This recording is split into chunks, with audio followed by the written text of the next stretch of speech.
Welcome to KidMissing TV. Today we're going to talk about missing little boys. Before we get to our first case, I have a bit of an update. I told you last time about the case of Nicole Morin. I was able to contact the Toronto Police Department's Detective Sergeant Madeleine Treader. She gave me permission to show you the video I'm about to show you that was made by the Toronto Police Department to show what they think happened the day that Nicole disappeared. On the morning of Tuesday, July 30th, 1985, 8-year-old Nicole Morin simply vanished. The resulting investigation would become one of the most exhaustive and intensive police investigations in Canadian history. On that morning, at approximately 11 a.m., Nicole left her penthouse apartment at 627 the West Mall, Etobicoke, to meet a friend in the lobby, intending to go swimming. She said goodbye to her mother for what would be the last time and disappeared without a trace. She was never seen again. Police believe she was taken. If you have any information regarding the disappearance of Nicole Morin, call Toronto Police or report anonymously to Crime Stoppers at 416-222-8477. Remember, with Crime Stoppers, you never need to give your name and you never need to go to court. Help us find Nicole. She also wanted me to pass on a couple of dates. On August 19th, they will have a 5K run in Toronto, all proceeds in Nicole's honor to benefit missingkids.ca, which is the Canadian equivalent of the National Center for Missing and Exploited Children here in the United States. Also, she wanted me to remind you that July 30th is the 30th anniversary of Nicole's abduction. Thank you, Detective. Next thing I want to do is I want to show you this. I don't know whether we can get a close-up. At Harry's Pizza, that's why I wrote it on the top, they have these cards. You simply send them in, and you can get up to 5 free child safety kits. The kit allows you to collect information such as a photograph, fingerprints, and other things in case a child should go missing. Like I said, I don't know if we can get a close-up, but these are sitting, if you walk in the door, they're, oh, the door's here. They're right over here, up against the window. And I just hope that now that people know here in town that they're here, people take advantage of it. And we're just sitting there. They're doing a great service by having them. The least we can do is take advantage of that service.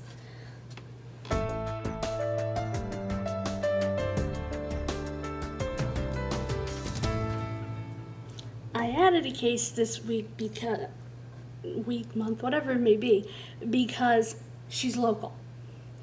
An approximately 4-year-old little girl was found on the beach at Deer Island in Winthrop, Massachusetts on June 25th. She's brown hair, brown eyes, 14-inch long brown hair, by the way. She's either white or Hispanic. You'll see her picture probably while I'm talking. I also want to show you a picture of the pants that she was wearing. They're white leggings with black polka dots. She's also wrapped in a blanket inside the garbage bag. Oh, that's so hard to say. That is zebra print. That blanket is actually, they say the pants came from Target. That blanket came from Walmart. It's a very cheap throw. I know because I have that same blanket sitting on my recliner at home. If you have any information, the state police has asked folks to call one of these 2 following numbers: 617-727-8817 or 617-539-5806. If you notice that there's a missing toddler in your neighborhood or whatever,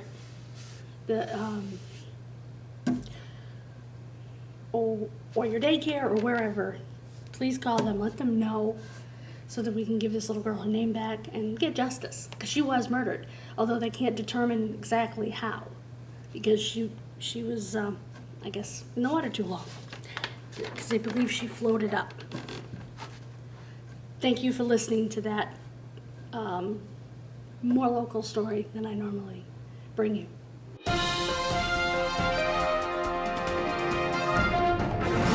Christopher Abeta went missing on July 15th, 1986 from his home in Colorado Springs, Colorado. He vanished in the middle of the night. He was 7 months old. I had the privilege to have Christopher's sister, Denise Abeta Elvis, on KidMissing Radio to speak about her brother's case. In the following clip, she speaks about the morning they discovered that he was missing.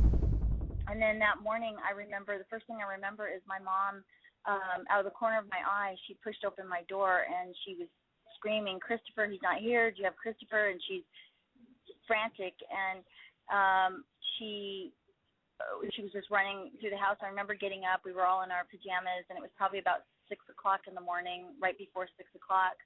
And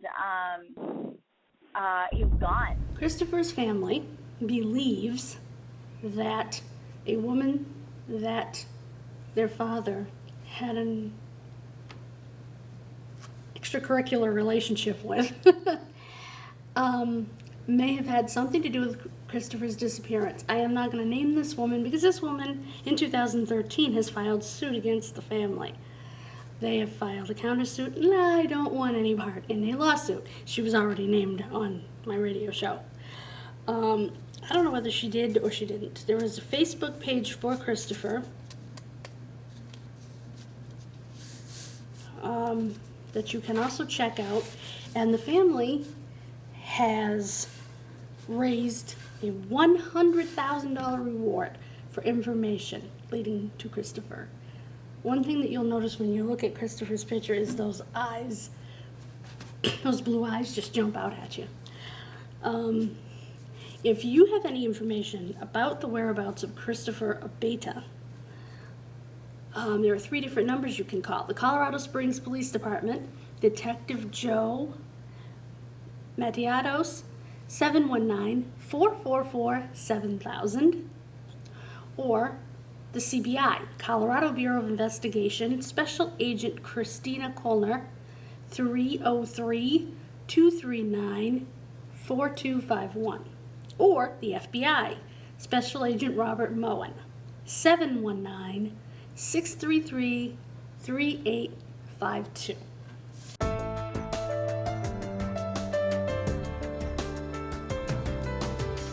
Todd Eugene Collette was 3 years old. He was just a month shy of his 4th birthday when he vanished on January 23rd, 1964. He disappeared from the San Marcos subdivision of Goleta, California, which is extremely close to Santa Barbara. Excuse me. He had a cute little dimple in his left cheek. He also had a big scar down the length of his body. He was hit by a car, which left him with a tendency to fall asleep randomly. He also had a lazy eye because his head had been run over in the accident.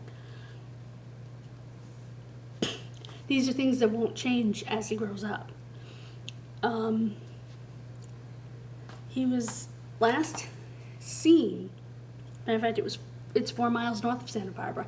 He was last seen across the street from his subdivision where they were building a mall. Him and his friends were fascinated by the big earth-moving equipment and all that stuff, like most little boys are, even though their moms told them, do not cross the street, you're 4 years old. They didn't listen, as most 4-year-olds don't. Their friend Greg's mother was watching the boys that day, and she found her son and Todd's brother across the street. But did not find Todd. Dogs picked up Todd's scent in the neighborhood around the railroad tracks and did indicate that Todd had traveled over the turnpike overpass, which was what across the street essentially was. Neighbors also reported seeing a bearded stranger in the area. He is described as having light skin and green eyes. He was wearing a navy blue blazer with the words New Zealand printed on it, and they said he spoke good English but with an accent.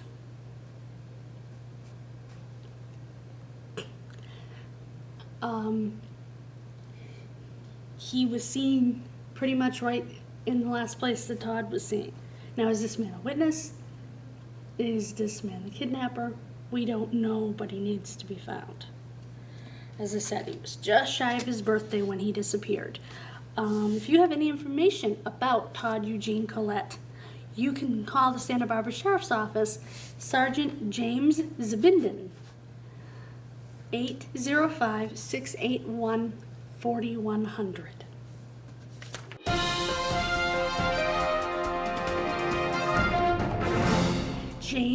Jamie Dwyer Bordenkircher. It was going to take him until 7th grade to learn to spell that. Disappeared on June 12, 1965. He was just 2 years old. He disappeared from North Lake Tahoe, California. Jamie was last seen at his family's Beaver Street cabin high above Lake Tahoe. He was on the swing in the front yard. His brother went inside, and when he came back out, Jamie was gone. He was never seen again. And searchers found no trace of him. That's literally all there is about this case. I have looked everywhere. I wish there were more. Unfortunately, sometimes that's all you get.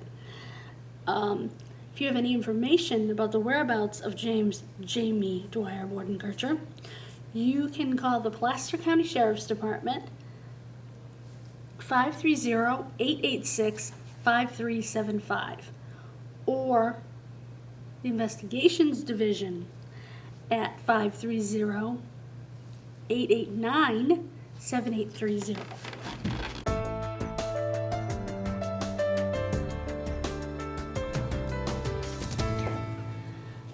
Scott Andreas Andy Sims disappeared on December 9, 1961.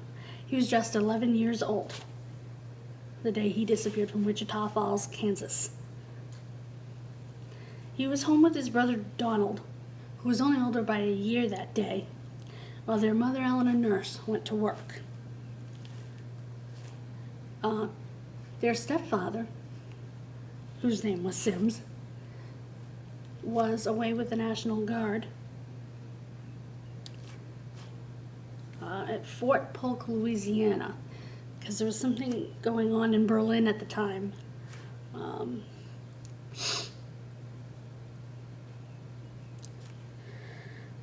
Andy left the house around 12:45 p.m.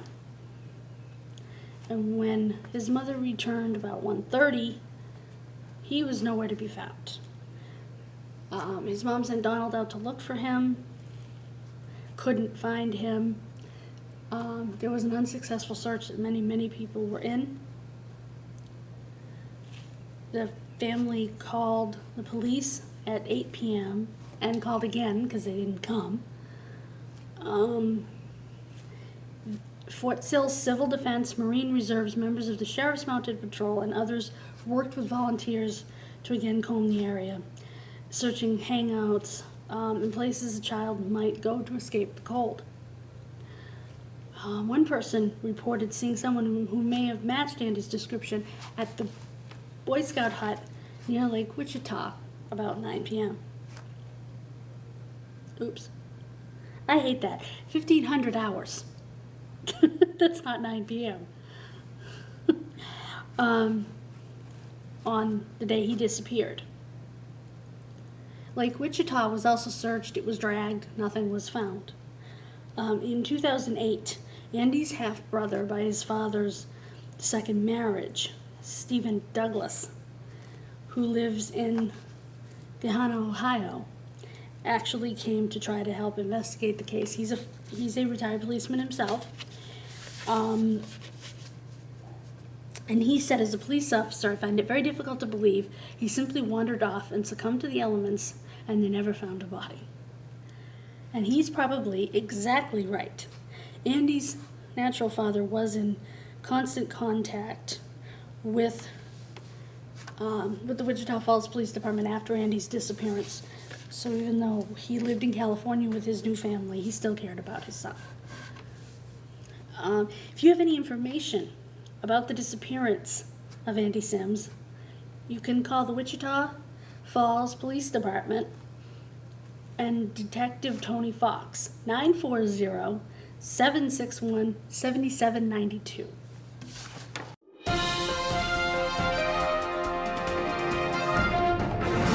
William Ebenezer Billy Jones III disappeared on December 17, 1962 from Vineland, New Jersey. He was 3 years old.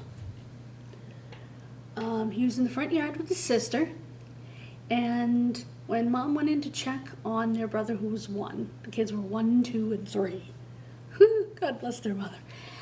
A man showed up. There is no description of this man because his sister was 2 years old, and gave him a plant, a fake poinsettia. It was Christmas time. He handed it to his sister and went off with the man. Mom came back out. She said, "Where's Billy?" And her sister said, "Oh, he went off with the man. Here you go," and handed her the plant. And the mother's like, "What the?" You know? Then panic sets in. I wonder if the FBI, who is now involved in this case, has fingerprinted it or done anything with the plant, if the plant is still in evidence somewhere. In 2009, the Vineland Police Department actually reopened the case, and in 2012 brought in the FBI. The FBI believes he could be anywhere. So they're definitely interested in this case. His sister has said that in her gut, she believes he's alive. And I believe he very well could be. That he was taken to be raised.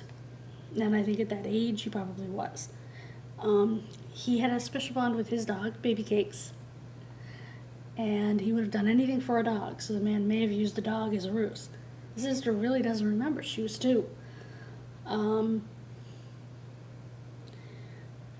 She remains hopeful that the holiday season of 2012, when this was written, would be her last holiday season without her brother. That hasn't happened. Let's do everything in our power to make sure that 2014 was her last holiday season without answers. And if you have those answers, please call the Vineland Police Department Detective Robert DeMarchi at 856-696-1212 or the New Jersey State Police Missing Persons Unit at 609-882-2000 extension 2554.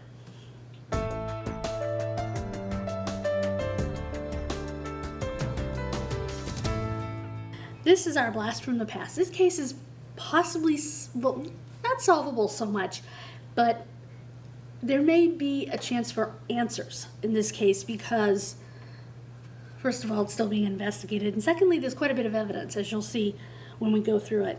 This little boy, Joseph Rodriguez, disappeared on September 6, 1936. He was 4 years old, which means today he would be about 82 years old. 81, 82 years old. He probably is not alive, and I'm basing that on the note that was left. He was last seen outside his family's home on Park Avenue in Spanish Harlem, which is in Manhattan, New York. A letter was received 6 days after he had disappeared. Actually, it was a telegram that suggested he may have been injured. It said, "Dear Pauline," which was the name of Joseph's aunt who had custody of him ever since his parents split up, pretty much his whole life. "Joseph will be back on Wednesday. Doctor will not let me move him." But Wednesday came and went, and he was never returned. the day that he disappeared, he actually had a babysitter.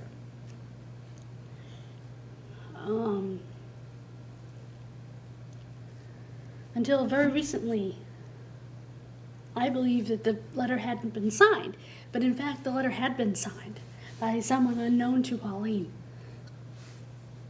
Now, in the article that I found, which was dated September 13th, the day after the letter showed up, the telegram showed up,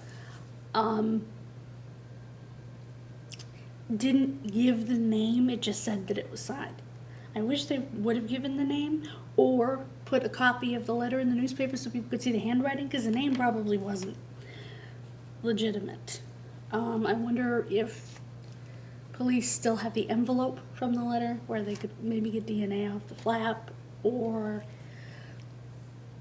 postage stamp. That's why I think that answers could be garnered in this case. And the New York Police Department is still investigating it, and if you have information, you can call 1-212-694-7781.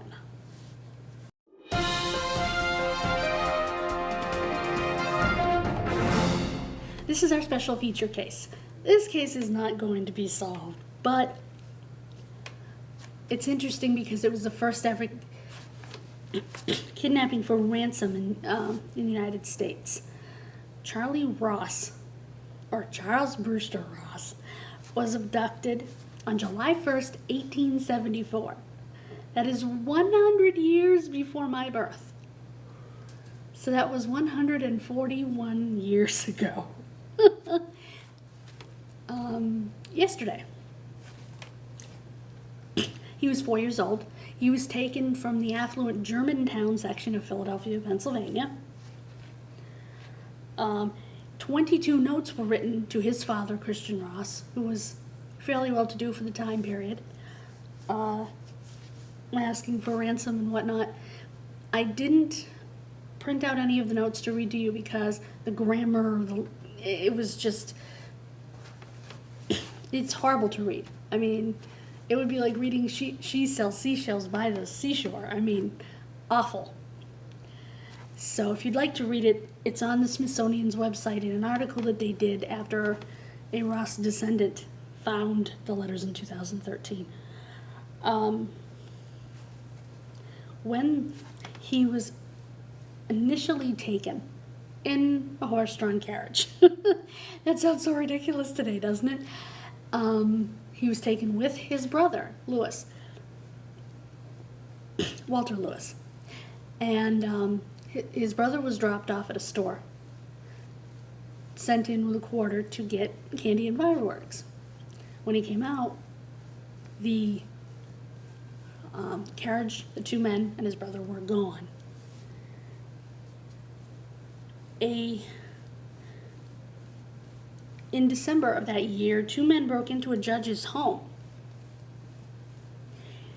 And one was killed and one was mortally wounded. And he admitted that he had been a part of the abduction. They both died. And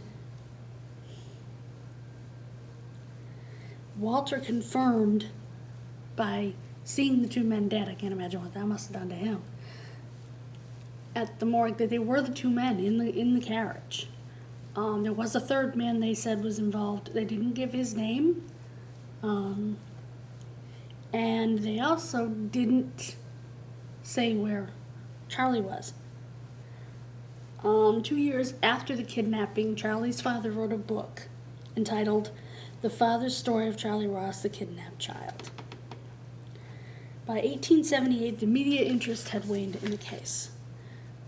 Christian Ross and his wife had spent $60,000 in their search for their son. Yikes.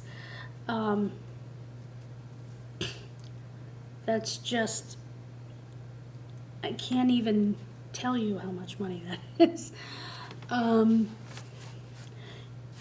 In 1934, a man came forward named Gustav Blair. He was 69 at the time. He was living in Phoenix, Arizona, and he petitioned the court to recognize him as Charles Brewster Ross.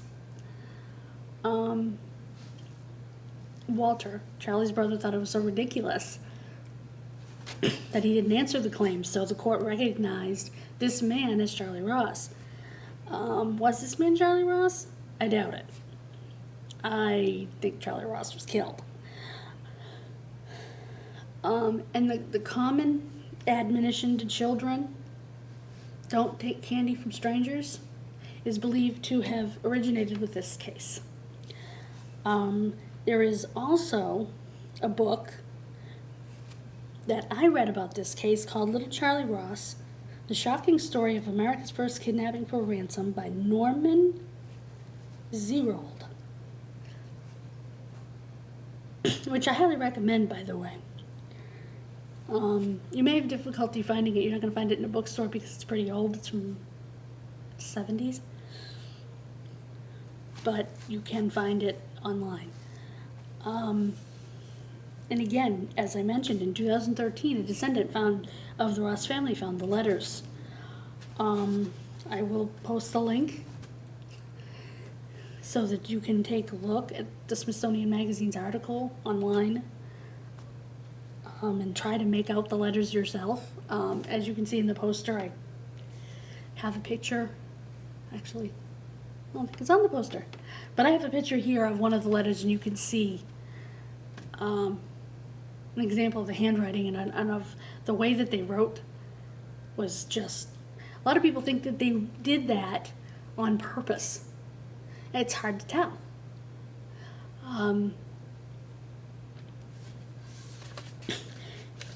As an end note to this case, the Charlie Project was actually named after little Charlie Ross. It is probably the second largest missing persons website database out there next to the Doe Network. Thank you for joining me for Kid Missing TV once again. Have a wonderful and safe holiday weekend, and I will see you next time. God bless you and good night.